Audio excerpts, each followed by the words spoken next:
صدر ٹرمپ اپنے سے پہلے صدور کی طرح کسی بھی لمحے جوہری حملوں کا حکم دے سکتے ہیں، جس سے کچھ قانون سازوں کو تشویش ہے۔ We are concerned that the President of the United States ہمیں تشویش ہے کہ امریکہ کے صدر انتہائی غیر متوازن اور جذباتی ہیں۔ ہو سکتا ہے کہ وہ جوہری ہتھیاروں کے حملے کا حکم دیں جو امریکی قومی سلامتی کے مفادات کے خلاف ہو۔ nuclear weapon strike. لیکن دیگر کم تشویش رکھتے ہیں۔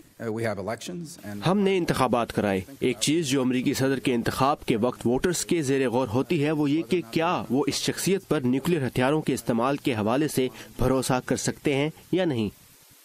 صدر ٹرمپ بارہا شمالی کوریا کے لیڈر کو تنقید کا نشانہ بنا چکے ہیں اور پیونگ یانگ کو سخت وارننگ دے چکے ہیں۔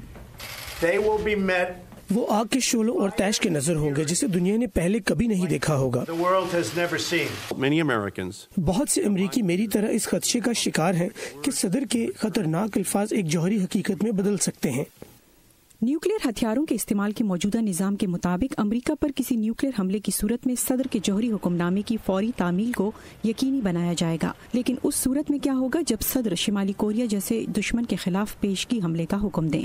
یہ آئین کے تناظر میں ایک جنگ ہے جس کا اختیار کانگریس کو دینا چاہیے۔ ایسا نہیں ہوگا کہ اکیلے صدر ٹیلی فون پر ایک واحد فوجی افسر کو اس پر آمادہ کر کے اس کا حکم دے دیں۔ بڑی تعداد میں مشیر اور قانونی مشیر موجود ہوں گے۔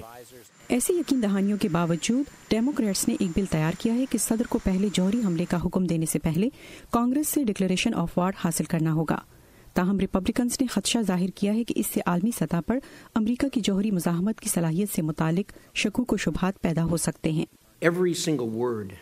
ہر وہ لفظ جو یہاں سماعت میں بولا گیا پیانگ یانگ میں تجزیہ کیا جائے گا، اور اب وہ بہت محتاط انداز میں ہمیں دیکھ رہے ہیں کہ امریکی کیسے اس کو دیکھتے ہیں۔ اس سے پہلے صدر کے جوہری اختیار کا کانگریس کی سطح پر ایسا تجزیہ 40 سال قبل سابق سوویت یونین کے ساتھ سرد جنگ کے دوران کیا گیا تھا۔